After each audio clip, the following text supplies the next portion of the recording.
एक 5वी पास जरांगे पाटील याला प्रतिवाद करू शकतो का? कुठल्या कोर्टात शिपाई तरी होऊ शकतो का? आणि तुमच्याकडे ते गावबंदी करावी लागते. कुठली जात पंचायत झाली? आमच्या गावात तुम्ही यायचं नाही म्हणजे काय? अरे वैचारिक प्रतिवाद करा ना तुम्ही. आरक्षण चुकीचं आहे, बरोबर आहे, कमी आहे, जास्त आहे, तुमचं शोषण कोणी, यावर चर्चा करा. तुम्ही आमच्या गावातच यायचं नाही म्हणजे काय? हे धंदे चालणार नाही. मग आम्ही जरांगे पाटील यायचं असेल तर 6 डिसेंबरला या, तुमचं स्वागत करू. 6 डिसेंबरला पुस्तकं वाचा, बाबासाहेब समजून घ्या, तुम्हाला कळेल तुम्ही शोषक आहात, तुम्ही या देशाचं शोषण केलंय आणि तुम्ही आरक्षण मागताय. हे चालणार नाही. आणि म्हणून 6 डिसेंबरला यायचं असेल तर 6 डिसेंबरला, 24 ला यायची गरज नाही. 6 डिसेंबरला जर तुम्ही 2 पुस्तकं वाचलीत, भगवान बुद्ध आणि त्यांचा धम्म आणि डॉक्टर बाबासाहेब आंबेडकरांचं चरित्र जे धनंजय किराणी लिहिले ते वाचा. तुमच्या सगळ्या प्रश्नांची उत्तरे चैत्यभूमीवर मिळतील. मागासवर्गीय लोकांना मुंबईत काय यावं लागलं? तुमच्यामुळे. तुम्ही सामाजिक नाही. तुम्ही जर सामाजिक असतात तर जरांगे पाटलांच्या आंदोलनाला सर्व जातींनीच पाठिंबा दिला असता. का पाठिंबा मिळत नाही तुम्हाला? एकटी जात तुमची एकटी का पडली? आपण माणूस हा समाजशील प्राणी आहे आणि सगळ्या सोबत आंदोलन करतो, पण मराठा एकटे का पडले? हे तुमचं अपयश आहे. जगाला न पटणाऱ्या गोष्टी तुम्ही करतायत आणि म्हणून आकाशातला चंद्र तुम्ही मागायला लागला. चंद्र तुम्हाला मिळणार नाही. हा जो दिवा लावला ना म्युन्सिपालिटी, हा दिवा मिळेल. या दिव्याखाली बाबासाहेबांनी अभ्यास केला. चंद्राची अपेक्षा नाही केली, सूर्याची अपेक्षा नाही केली, रात्री लाईट भेटला, अभ्यास केला. एवढी तुमच्यात जर हिंमत असेल, भारताचं काय, जग मोकळं पडलंय, जगात जाऊन तुम्ही नाव कमवा. तुम्ही ओबीसीच्या विरोधात का आलात? मागासवर्गीयांच्या विरोधात का चाललात? त्यांचं शोषण काय करता? हा प्रश्न आहे. जातींचं शोषण केलं म्हणून आरक्षण हे जातीवरच असेल. जोपर्यंत समानता येत नाही, जोपर्यंत महाराष्ट्राचा मुख्यमंत्री ओबीसी SC ST होत नाही, स्त्री होत नाही, तोपर्यंत हे आरक्षण चालू राहणार. आणि म्हणून एकनाथ शिंदेने मुख्यमंत्रीपद सोडावं, फडणवीसांनी उपमुख्यमंत्रीपद सोडावं, अजित पवारांनी सोडावं आणि या महाराष्ट्राला दाखवून द्यावं आम्ही आदर्श आहोत राजर्षी शाहू महाराजांचे, आम्ही आदर्श घेतोय बाबासाहेब आंबेडकरांचे. हा हिंमत तुमच्यामध्ये. इथे जरांगेंचा संबंध काय येतो? तुमचं आरक्षण जिथे मराठा सरंजामी लोक आहेत, ज्यांनी तुमचं शोषण केलं आहे, ज्यांनी महाराष्ट्राला लुटलंय, तिथे तुम्ही आंदोलन करा. मुंबईमध्ये येण्याचा संबंध घेत नाही. आणि जरांगेची भाषा आहे की मुंबई आम्ही घाण करू. अजिबात घाण करून देणार नाही. मुंबई अत्यंत स्वच्छ, सुसंस्कृत आणि चांगल्या लोकांची आहे. इथे असल्या काही धमक्या बिकट्या द्यायचा प्रयत्न करू नका.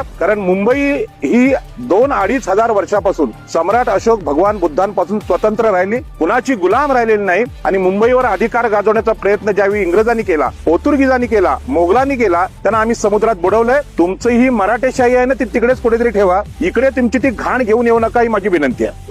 दुसरा असा प्रश्न आहे सर की आरक्षणाच्या बाबतीमध्ये तुम्ही मनुवाद किंवा जातीवाद असे जे शब्द उच्चार करताय, मग आरक्षण आणि मनुवादचा काही संबंध आहे? आरक्षण आणि मनुवादाचा असा संबंध आहे की आपल्या देशामध्ये मनुस्मृतीचा नावाचा ग्रंथ हा ब्राह्मणांकडून लिहिला गेला. त्या ग्रंथांचं उपयोजन किंवा व्यवस्थापन करण्यासाठी क्षत्रियांना तलवार देऊन उभं केलं गेलं या ब्राह्मणवाद्यांनी. आणि त्याला फायनान्स आहे हा वैश्यांनी दिला. आणि या तिघांनी मिळून देशाचं शोषण केलं. ते लोक पूर्वी पण 15% होते, आजही 15% आहेत. त्यांनी 85% लोकांचं शोषण केलं. यामध्ये प्रथम शोषण हे स्त्रियांचं केलं, त्यांना शूद्र म्हटलं गेलं. आज ओबीसी आरक्षणाचा विषय येतो, पण समस्त स्त्रियांना यांनी शूद्र म्हटलं. त्याही शूद्र आहेत आणि त्यांना अधिकार नाकारण्याची उदाहरणं सगळीकडे आहेत. आज स्त्री भ्रूण हत्या गर्भातच होते का? ते हुंडाबळी आहेत, हुंडा द्यावा लागतो म्हणून. पण मुंबईमध्ये हुंडा घेतला जात नाही. मुंबई ही मातृसत्ताक आहेत. भगवान बुद्धांची आई महामाया एकविरा हिचं तत्वज्ञान इथले लोक जगतात. भगवान बुद्धांची मावशी प्रजापिता हिने सांगितलं की धर्मामध्ये सुद्धा महिलांना समान वाटा आहे आणि म्हणून आगरी कोळ्यांची लग्न सुद्धा महिला लावतात. आणि पश्चिम महाराष्ट्रात गेलात किंवा मराठ्यांकडे गेलात तर लग्नामध्ये बाईला जाळलं जातं. त्यासाठी हुंड्यासाठी. अत्यंत आनंदाचा जीवनामधला पवित्राचा क्षण असतो, त्यामध्ये हुंड्यासाठी तिचा व्यापार केला जातो. आणि हे भयानक वास्तव आहे. परंतु आरक्षणाच्या मागणीमध्ये कधीही जीवन मूल्यांच्या गोष्टी होत नाहीत. आज आम्हाला सांगावं लागतोय की ओबीसी म्हणजे रस्त्यावर पडलेलं नाही. ओबीसी आरक्षण या देशामध्ये सामाजिक न्यायाने दिलेले आहे. जे मनुस्मृतीने आम्हाला अधिकार नाकारले होते, त्या मनुस्मृतीने अधिकार नाकारले म्हणून हजारो वर्ष आम्ही मागे पडलो होतो. त्यांना कुठेतरी संधी मिळावी, ती पण एकूण आरक्षणाच्या 50%. ती संधी डॉक्टर बाबासाहेब आंबेडकरांच्या संविधानाने दिली. आणि आज देशात जे परिवर्तन होतंय, आज क्षत्रियांचा खऱ्या अर्थाने पराभव झालाय. त्यांच्यावर भीक मागायची वेळ आली. मी हा शब्द मुद्दाम वापरतो कारण आम्ही राजे आहोत, आम्ही क्षत्रिय आहोत. आम्ही प्राण जाये पर वचन न जाये अशी क्षत्रियांची नियुक्ती होती. आता वचन मोडली, सगळं मोडली. सगळं राज्य तुमचं आहे. 70 वर्षात मुख्यमंत्री तुमचे, गृहमंत्री तुमचे, महसूल मंत्री तुमचे, तरीही तुम्ही मागास का झालात? हा देश तुम्ही चालवलात. मागच्या काळात इंग्रजांचं राज्य होतं, आम्ही समजू शकत होतो, परकीयांचं राज्य होतं. आता राज्य तुमचं आहे आणि तरी तुम्ही मागास झालात. हा दोष तुमचा. हा दोष मागासवर्गीयांचा नाही, ओबीसीचा नाही, SC STचा नाही. म्हणून जरांगे पाटलांनी थोडा तरी अभ्यास करावा. आणि मराठा समाजात कोणी विद्वान असतील तर पहिल्यांदा त्या जरांगेला तुमच्या नेत्याला समजवा, त्याचा गृहपाठ करा आणि मग मुंबईचा रस्ता धरा. इकडे अज्ञानी लोकांना थारा नाही. इथे अत्यंत बुद्धिमान मागासवर्गीय असले तरी मुंबईतला माणूस, मग तो इस्त्री करणारा भैया असेल असेल किंवा अंडी विकणारा अंडेवाला असेल अत्यंत बुद्धिमान आहेत आणि गरीबातला गरीब माणूस हा मुंबईत खूप मोठा झालेला आपण पाहायला मिळतो. अमिताभ बच्चनचं उदाहरण घ्या, सलमान खानचं उदाहरण घ्या, माधुरी दीक्षितचं उदाहरण घ्या. कुठलीही जातपात नाही, परंतु ज्यांच्यात गुण आहेत, ज्यांच्याकडे कौशल्य आहे, तो इथे मोठा होतो. आणि म्हणून गुणांचा आदर करणारी मुंबई आहे. इथे कोणतीही घाण, मग ती विचारांची असेल किंवा शरीरातला मैला असेल, तसली कुठलीही घाण आम्ही इथे मुंबईकर स्वीकारणार नाही. आदर्श असं हे भाग आहे की जिथे स्त्रियांना अधिकार, रात्री 2-2, 3-3 वाजता महिला घरी जाऊ शकतात, असं वातावरण कुठेच नाही. आणि तुमच्याकडे ते गावबंदी करावी लागते. कुठली जात पंचायत झाली, आमच्या गावात तुम्ही यायचं नाही म्हणजे काय? अरे वैचारिक प्रतिवाद करा ना तुम्ही. आरक्षण चुकीचं आहे, बरोबर आहे, माग कमी आहे, जास्त आहे, तुमचं शोषण कोणी, यावर चर्चा करा. तुम्ही आमच्या गावातच यायचं नाही म्हणजे काय? हे धंदे चालणार नाही. आम्ही असं म्हणत नाही की तुम्ही मुंबईत येऊ नका. 6 डिसेंबरला संपूर्ण मागासवर्गीय भारत इथे येणार आहे. पण कशासाठी? पुस्तकं खरेदी करण्यासाठी, करोडोंची पुस्तकं खरेदी करण्यासाठी. जरांगे पाटील यायचं असेल तर 6 डिसेंबरला या, तुमचं स्वागत करू. 6 डिसेंबरला पुस्तकं वाचा, बाबासाहेब समजून घ्या, तुम्हाला कळेल तुम्ही शोषक आहात, तुम्ही या देशाचं शोषण केलंय आणि तुम्ही आरक्षण मागताय. हे चालणार नाही. आणि म्हणून 6 डिसेंबरला यायचं असेल तर 6 डिसेंबरला, 24ला यायची गरज नाही. 6 डिसेंबरला जर तुम्ही 2 पुस्तकं वाचलीत, भगवान बुद्ध आणि त्यांचा धम्म आणि डॉक्टर बाबासाहेब आंबेडकरांचं चरित्र जे धनंजय किराणी लिहिले ते वाचा. तुमच्या सगळ्या प्रश्नांची उत्तरे चैत्यभूमीवर मिळतील. गेल्या 2-3 दिवसापूर्वी जर तुम्ही पाहिलं तर छगन भुजबळ हे ज्या रस्त्यावरून गेले त्या रस्त्यावरती मराठा समाजातील तरुणांनी गोमूत्र शिंपडलेला आहे. तुम्हाला वाटत नाही का ही वर्ण व्यवस्था किंवा मनुव्यवस्थेकडे ही वाटचाल करण्यात येते म्हणून? सरळ विषय आहे की समजा छगन भुजबळांनी चूक केलेली आहे, तुमचा छगन भुजबळावर राग आहे. भारतीय लोकशाहीनं सगळ्यात मोठं स्वातंत्र्य काय दिलंय? आज आपण रस्त्यावर बोलतोय, तुम्ही बोलताय, मी बोलतो. इथला नगरसेवक कोण, इथला महापौर कोण, इथला आयुक्त कोण, काही घेणे देणे नाही. संविधानाने सांगितलंय सगळे नागरिक समान आहेत, रस्त्यावर येऊन बोलू शकतात. तुम्ही बातमी दाखवताय, मी बोलतोय, हे संविधानाचं आर्टिकल 19 आहे. अरे छगन भुजबळांचा प्रतिवाद करा. छगन भुजबळ फार सुंदर भाषण करतात, शेरोशायरी करतात, त्यांना उत्तर द्या. त्यासाठी शहाणपण असावं लागतं, बुद्धिमत्ता असावी लागते, अभ्यास असावा लागतं.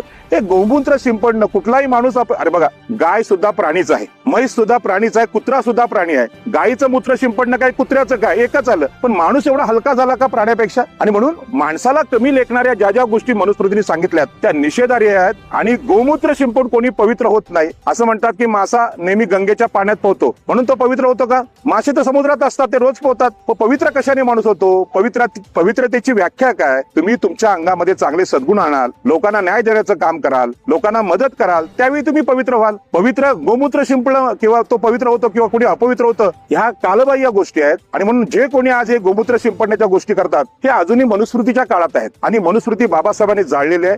त्यामुळे अशा गोष्टी घडणं हे महाराष्ट्राचं राजकारण हे पुरोगामी नाही, असंस्कृत राजकारण आहे, असंस्कृत समाजकारण आहे. याचा मी निषेध करतो. आरक्षण हे जे जातीवरती दिलेलं आहे, काही लोक बोलतात की आरक्षण हे जातीवरती अवलंबून आहे म्हणून ते आरक्षणच रद्द करावं. आरक्षण आणि विषमतेचा काय संबंध आहे? आपल्याकडे जातीवर आधारित विषमता निर्माण केली गेली. शूद्रांच्या साधारणपणे महाराष्ट्रामध्ये 350 ते 450 जाती आहेत. एससीच्या 40-50 जाती आहेत. एसटीच्या तेवढ्याच जाती आहेत. हे सगळे लोक सामाजिक दृष्ट्या शोषित लोक आहेत. यांचं शोषण धर्माने केलं, मनुस्मृतीने केलं. आणि म्हणून यांचं शोषण ज्या धर्माने केलं त्या धर्मामुळे या देशामध्ये विषमता आली.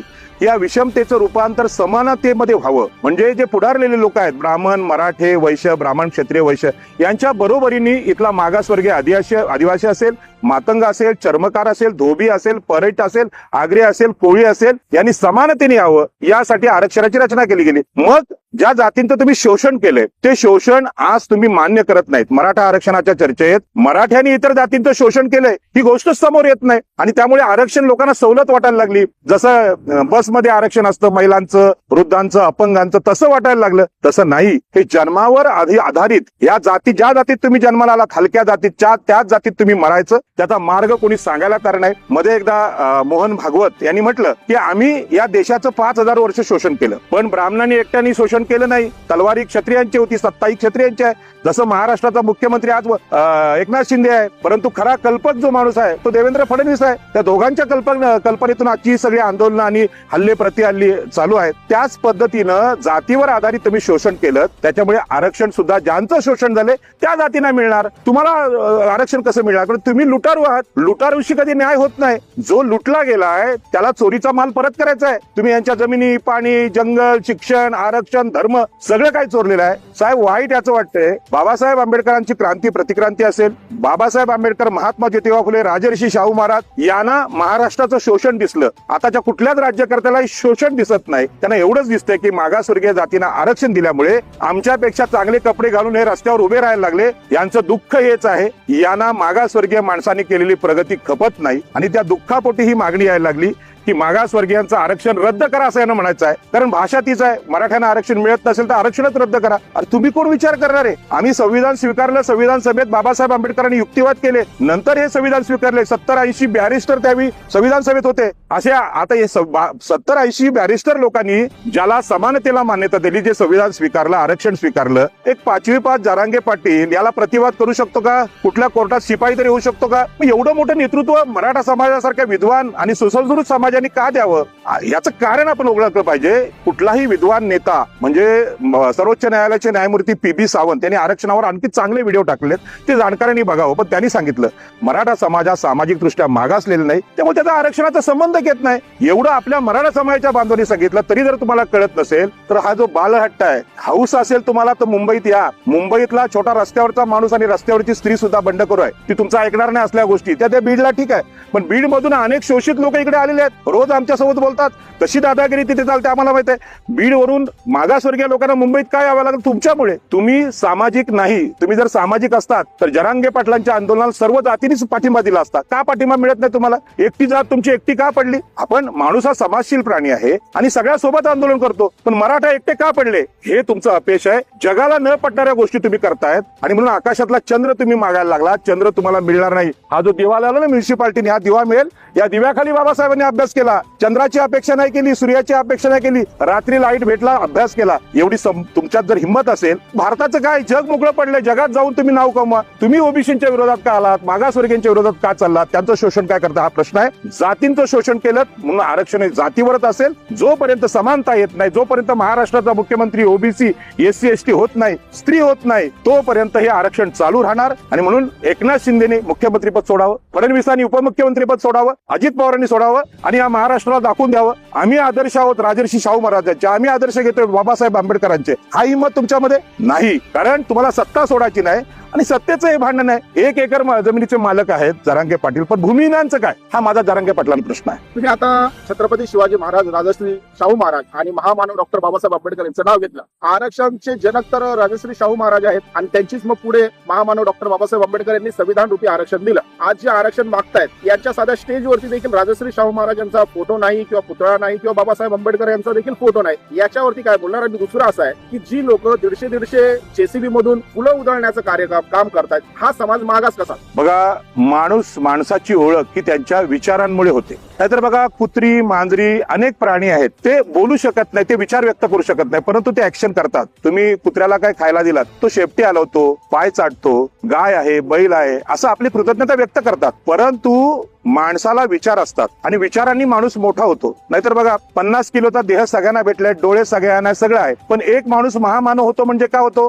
या देशातल्या शोषितांना 85% लोकांना न्याय देतो आणि उच्चवर्णीयांना सुद्धा न्याय देतो. आज जे काही उद्योगपती महाराष्ट्रात आहेत किंवा देशात आहेत, अदानी, अंबानी, रिलायन्स, टाटा, यांना सुद्धा संविधानाने सुरक्षा मिळाली म्हणून ते उद्योगपती आहेत. आणि म्हणून बाबासाहेब आंबेडकर, राजर्षी शाहू महाराज, छत्रपती शिवाजी महाराज ही या देशाची खरी ओळख आहे. त्यांचा फोटो न हे लावत नाही म्हणजे कोण आहे? ते मनुस्मृतीवादी आहेत, ते मनुस्मृतीवाले आहेत. मग तुम्ही तुमची जी मनुस्मृती आहे, जी बाबासाहेबांनी जाळलेली आहे, हे जाळलेले आहे सिद्ध के तुम्हाला त्याच्या विरोधात तुम्ही असाल मनुस्मृतीच्या, तर आज तुम्ही बाबासाहेबांचा फोटो लावला पाहिजे. परंतु बाबासाहेबांचा समतेचा विचार यांना पचत नाही. छत्रपती शिवाजी महाराजांचा रयतेचा विचार या मराठा समाजातल्या पाटील, कुलकर्णी या मराठा ब्राह्मणांच्या विरोधात आहे. त्यांच्या गड्या उद्ध्वस्त करा हे सांगतात छत्रपती शिवाजी महाराज. आणि रयतेला राज्य द्यायची भाषा करतात तेच राजर्षी शाहू महाराज करतात, की ज्यांना संधी नाही मिळाली त्यांनी पुढे या. आज राजर्षी शाहू महाराज गेल्यानंतर 70 वर्षात मराठे पुन्हा क्षत्रिय झालेत. शाहू महाराजांचं त्याचं नातं राहिलेलं नाही, बाबासाहेब आंबेडकरांचं त्यांचं नातं राहिलं नाही. रयतेचे राजे छत्रपती शिवाजी महाराजांचं यांनी नातं तोडलेलं आहे आणि पुन्हा हे नरकात गेलेले आहेत कुठल्या मनुस्मृतीच्या. आणि ब्राह्मणांची नीती आहे, क्षत्रियांची नीती आहे, तेच घेऊन ते वागतात आणि म्हणून त्यांच्याकडे कुठलाही विचार नाही, जी भाषणं मी मुंबईबद्दल जरांगे पाटलांची ऐकतोय किती घाणेरडी भाषणं आहेत. आज मुंबईत असा विचार कुठलाही माणूस करत नाही, आदिवासी सुद्धा करत नाही. आणि मुंबईची स्वच्छ करण्याची भूमिका ही मागासवर्गीयांनी केली. तुम्हाला फक्त घाणच करता येते का? दुसरं काय करता येत नाही का? या ना इकडे, मोठं अधिवेशन लावा, पुस्तकांचे महामेळावे लावा. 6 डिसेंबरला बघा आमचा मागासवर्गीय बांधव, गरीब बांधव कसा काय करतोय ते. पुस्तकं खरेदी करा, तुमच्या घरात पुस्तकं जाऊ दे, ज्ञानाची उपासना करा. परंतु हे इथे होताना दिसत नाही. आणि म्हणून वैचारिक जे महापुरुष आहेत त्यांची नावं किंवा त्यांचे फोटो इथे दिसत नाहीत. याचं कारण आहे की या समाजाला खरं म्हणजे कुठलाही विचार राहिलेला नाही. मला वाईट वाटतं की आमच्या कुठल्याही मागासवर्गीय समाजातून एखाद्या अज्ञानाची गोष्ट आली त्याचा आम्ही निषेध करतो, चुकीची असेल गोष्ट त्याचा आम्ही निषेध करतो. पण अशा प्रकारची निषेधाची घोषणा अजूनही मराठा समाजातून का येत नाही? मुंबईत काय बुद्धू लोक नाहीत, मूर्ख लोक नाहीत. मुंबईत अत्यंत शहाणे लोक आहेत. मुंबईमध्ये मुंबई विद्यापीठात आहे, जगातले सगळे लोक आलेत. जग काय म्हणत असेल हे सगळं बघून त्यांनी जे शब्द वापरले जरांगे पाटलांनी, मुंबईत येऊन आम्ही घाण करू, तुम्ही ते घाण स्वच्छ कशी करणार? अरे काहीतरी वाटलं पाहिजे. तुम्हाला जर चांगलं जीवन बघायचं असेल, स्त्रियांना अधिकार देण्याचं, मागासवर्गीयांचं, ते मुंबईत आहे. मुंबई ही मातृसत्ताक आहे. पुन्हा पुन्हा सांगतो, मातृसत्ताक म्हणजे काय? तर लग्नात हुंडा न घेणं, आर्थिक अधिकार, धार्मिक अधिकार महिलांना देणं, स्त्री जन्माचं स्वागत करणं, ही मुंबई आहे. ती महामाया आहे, ती प्रजापिता आहे. हे तुम्हाला कधी कळणार? आणि म्हणून पहिल्यांदा आपला हुंडा बंद करावा जरांगे पाटलांनी. मराठा समाजाचं नेतृत्व करत असाल तर चांगल्या सद्गुणांचं आचरण करा. लोकांना दारू सोडायला लावा, लोकांना हुंडा बंद करायला सांगा, महिलांना आपले अधिकार द्या. एका तरी महिलाला मुख्यमंत्री करून दाखवा. जरांगे पाटलांनी आंदोलन चालवावं महिलांसाठी, मराठा महिलांसाठी, की शरद पवारांनी आपल्या मुलीला मुख्यमंत्री करून दाखवावं, अजितदादांनी करून दाखवावं, अशोक चव्हाणांनी करावं, देवेंद्र फडणवीसांनी, ब्राह्मणांनी आपली त्यांची छोटी लाडकी मुलगी तिला मुख्यमंत्री करावं, तिला पुढे करावं. पण हे ब्राह्मण मराठे स्त्रियांना जसं अधिकार देत नाही, स्त्रियांना जसं शूद्र समजतात, त्याच पद्धतीने ओबीसी, एससी, एसटी यांच्याशी वागतात. ही मनुस्मृती आहे. ज्यांनी हे भांडण लावले, सुरू केले. केंद्रामध्ये भाजपचं सरकार आहे, महाराष्ट्रात भाजपचं सरकार आहे. मनुस्मृतीद्वारे तुम्ही जातींचं शोषण केलं. आता त्या आरक्षणाने पुढे यायला लागले म्हणून तुम्ही जरांगे पाटलाला पुढे केलंय. पण या पापाचे वाटेकरी ब्राह्मण, मराठे आणि वैश्यच आहेत. हे जे आंदोलन ओबीसीमध्ये आणि मराठ्यांमध्ये तुम्ही बोलता ना भांडण लावलेत, हे ओबीसीमध्ये नाही, ओबीसी, एससी, एसटी आणि स्त्रिया विरुद्ध 15% उच्चवर्णीय असं भांडण आहे. हे भांडण ज्या मनुस्मृतीने लावलं तिकडेच ते जाणार आहे. आणि देशामध्ये पुन्हा एकदा ब्राह्मण, क्षत्रिय, वैश्य यांचा पराभव होणार आहे. मागासवर्गीय बांधव डॉक्टर बाबासाहेब आंबेडकरांचा, छत्रपती शिवाजी महाराजांचा, राजर्षी शाहू महाराजांचा, स्वातंत्र्याचा, मानवी हक्कांचा विचार घेऊन जगाला क्रांती करून दाखवणार आहे. होय, मागासवर्गीय भारत स्वतंत्र होतोय. आम्ही एकदा इंग्रजांना हाकलून दिलं, मोगलांना दिलं, पोर्तुगीजांना दिलं. आता या उच्चवर्णीयांना सुद्धा सत्तेच्या पाटावरून बाहेर काढू आणि मागासवर्गीय, शूद्र, अतिशूद्र, आदिवासी या महाराष्ट्राचा मुख्यमंत्री बनेल. एक स्त्री गृहमंत्री बनेल, एक स्त्री उपमुख्यमंत्री बनेल. आणि ह्यांना तेव्हा कळेल की सत्ता तुमची आहे म्हणून जरांगेंची दादागिरी आहे, म्हणून तुम्हाला रात्री बेरात्री सभा घेतात, म्हणून तुम्हाला सुरक्षित आहे. अरे बंदुकांची कारतूस सापडली, या आंदोलनावर तात्काळ बंदी केली, आजच्या आज अटक झाली पाहिजे. तुम्ही इतरांची 85% लोकांची लायकी काढली. परवा लायक नसलेल्या लोकांच्या हाताखाली काम करायला लाज वाटते. तुमची लायकी सिद्ध करायला द्या ना. युपीएससी, एमपीएससी, ज्या ना आयची परीक्षा, एखाद्या आयएस अधिकाऱ्याला करा ना नेता मराठा समाजाचा. त्या गावंढळ्या माणसांना काय तुम्ही ठेवलंय? हा मुंबईकरांचा प्रश्न आहे. जाता जाता असा प्रश्न आहे की मायक्रो ओबीसी मधील काही छोट्या छोट्या जाती आहेत, म्हणजे लोहार असेल, कुंभार असेल, वडार असेल, छोट्या छोट्या मायक्रो ओबीसी मधल्या ज्या जाती आहेत, यांनी आतापर्यंत प्रतिनिधित्व केलेलं नाहीये. त्यांच्यासाठी तुम्ही काय संदेश देणार आहात? आम्ही आता 17 तारखेला मुंबईमध्ये, ठाण्यामध्ये फार मोठ्या ओबीसींचा एक सभा घेतोय. या सभेमध्ये आदरणीय छगन भुजबळ, मी त्यांना आदरणीय यासाठी म्हणतो की सामाजिक न्यायाचा त्यांनी विषय आता घेतलेला आहे. बघा, माणसाच्या जीवनामध्ये परिवर्तन होत असतं. वाल्या कोळ्याचा एक चांगला मोठा माणूस होऊ शकतो. आणि भगवान बुद्धांनी पण सांगितलं जग हे परिवर्तनशील आहे, जग बदलू शकतं. आणि म्हणून छगन भुजबळांनी जी भूमिका घेतली ते त्यांनी परवा मला सांगितलं की पाटील साहेब, या सभेमध्ये, भिवंडीच्या सभेत मायक्रो ओबीसीला स्टेजवर घ्या. जे 2-3 नेते चमकतात त्यांना छोट्या छोट्या जातींना पुढे घ्या. आणि छोट्या छोट्या जातींना पुढे आणण्याची भूमिका आदरणीय बाळासाहेब आंबेडकरांची पण आहे. डॉक्टर बाबासाहेब आंबेडकरांनी ते छोट्या छोट्या जातींना सुद्धा संरक्षण दिले. जसं एखादी सायकल रस्त्यावरून चालते आणि डंपर पण चालतो, सायकलला डंपरने ठोकू नये एवढे कायदे बाबासाहेब आंबेडकरांनी आरटीओचे पण केलेले आहेत. बाबासाहेब आंबेडकरांचं हे वैशिष्ट्य आहे की छोट्या जातींना सुरक्षा, अल्पसंख्याकांना सुरक्षा. मग ते जैन असतील, ते बौद्ध असतील, ते ख्रिश्चन असतील, या जातींना सुरक्षा मुस्लिमांना दिलेली आहे. याच पद्धतीनं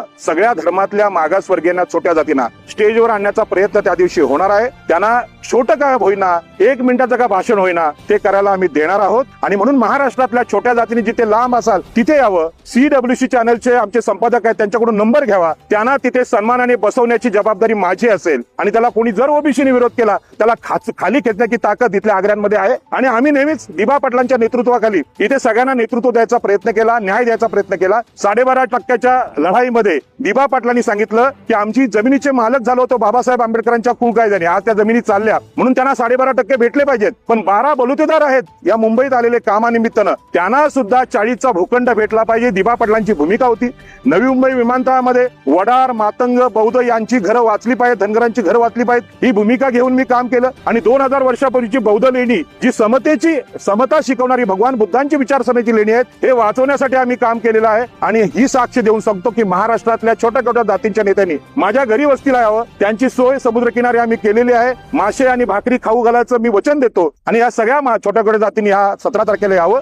आणि जरांगे पाटलांना आपण दाखवून देऊ की तुमचे बीड मधले मार खाल्लेले ओबीसी, तुम्ही त्यांचं शोषण केलंय, त्या सगळ्या जाती मुंबईत येऊन कशा गुन्ह्या गोविंदाने नांदतात हे पाहायला तुम्ही या. मुंबईत घाण करायला येऊ नका. आणि माणसाला घाण कशी करावी, अहो मांजर सुद्धा घाण करते ना, लगेच माती ओढते त्याच्यावर, उघडं नाही ठेवत. त्या मांजराची तरी अक्कल ठेवा आणि अशा गोष्टी करा की स्वच्छ मुंबई खराब करू नका. आणि तुम्हाला आरक्षण पाहिजे असेल तर अजून 1000 वर्ष मागासवर्गीयांना न्याय जोपर्यंत भेटत नाही, समता प्रस्थापित होत नाही, तोपर्यंत तुम्हाला आरक्षण भेटण्याचा विषय सोडून द्या. आणि असल्या चुकीच्या मागण्या करू नका. त्या कधीच मागण्या होणार आहेत, त्या अनैसर्गिक मागण्या आहेत, नैसर्गिक नाहीत. आणि म्हणून माझी विनंती आहे संपूर्ण महाराष्ट्राला, छोट्या छोट्या जातींच्या प्रमुखांनी मला संपर्क साधावा आणि त्यांना नेतृत्व देण्याचं काम, त्यांना आरक्षण देण्याचं काम यापुढे ओबीसी समाज करेल. खूप खूप धन्यवाद.